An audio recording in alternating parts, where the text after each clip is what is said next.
Te salut! Sunt Georgian Voicu și în acest clip video am pentru tine un sistem în 4 pași care îți poate aduce substanțial venituri.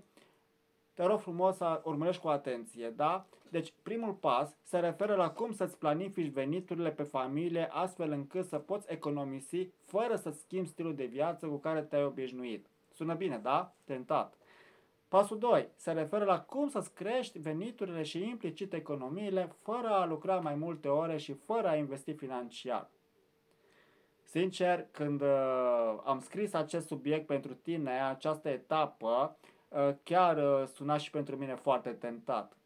Și chiar te pot ajuta și îți pot oferi foarte multă valoare. Ascultă-mă în continuare, da? Etapa 3 se referă la top 3 investiții profitabile cu zero riscuri prin care îți poți dubla efectiv venitul fără să lucrezi mai multe ore, da? Fără să-ți iei un al doilea job, da?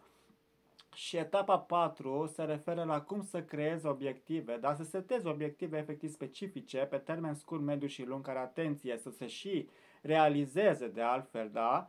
Și cum să construiești un plan de acțiune inteligent, care să-ți aducă acele obiective, da? Realizarea lor și practic îți voi oferi aici și top 10 greșeli fundamentale în gestionarea banilor și a investițiilor pe care majoritatea, da, să nu spun toți, da, majoritatea oamenilor care încep, da, care sunt la început și se gândesc să gestioneze situația financiară, banii, cheltuielile în casă, sau cei care se gândesc mai mult, da, au niște economii și vor să investească mai departe și se gândesc, măi, cum aș putea investi banii aceștia.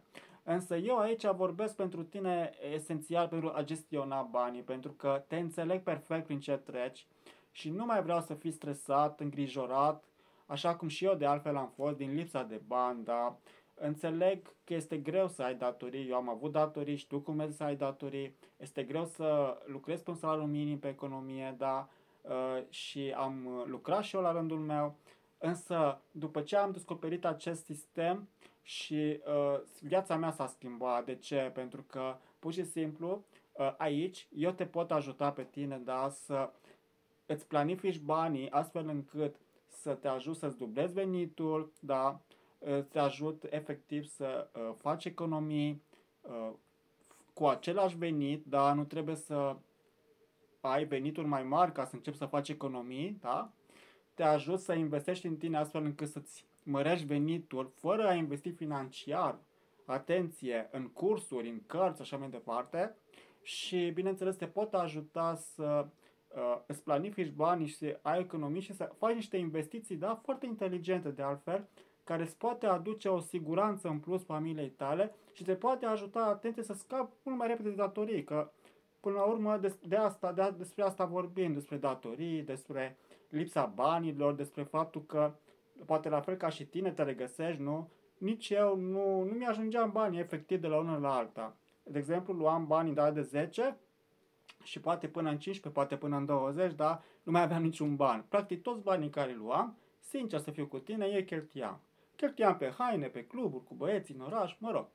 Ei, de când am început să-mi planific banii cu atenție și să folosesc un sistem pe care și vreau să ți-l explic și ție și, atenție, gratuit, da? Vreau să te ajut, vreau să-ți ofer valoare și chiar sunt foarte curios să-mi spui care a fost reacția ta, da? Care a fost rezultatul tău pe care l-ai obținut, ce rezultate ai obținut și te îndrum să-l folosești acest plan de acțiune. În primul rând, nu ai ce pierde, este total gratuit și este împărțit în 4 pași, da? Pe parcursul a 4 e-mail-uri pe care le vei primi de la mine de acum înainte și te sfătuiesc să mă urmărești, să deschizi e-mail-urile pentru că acest sistem îți poate schimba viața realmente, mie mi-a schimbat, ok?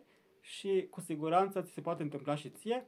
Dă-ți voie, nu mă crede pe cuvânt, da? Nu dețin adevărul absolut, ok? Însă, dacă pe mine m-a ajutat și, bineînțeles, pe alte cunoștințe pe care le-am ajutat să obțină la fel prin acest sistem rezultate remarcabile în viața lor, de altfel, sunt convins că și ție și pe rutine poate să ai rezultate, da? Și pe rutine poate să meargă acest sistem, ok? Trebuie doar să-ți dai voie. Îți mulțumesc frumos pentru atenția acordată. Urmărește-mă cu atenție, deschide următorul e-mail data viitoare și cu siguranță o să primești mult mai multă valoare. Pe curând și îți mulțumesc mult! La revedere!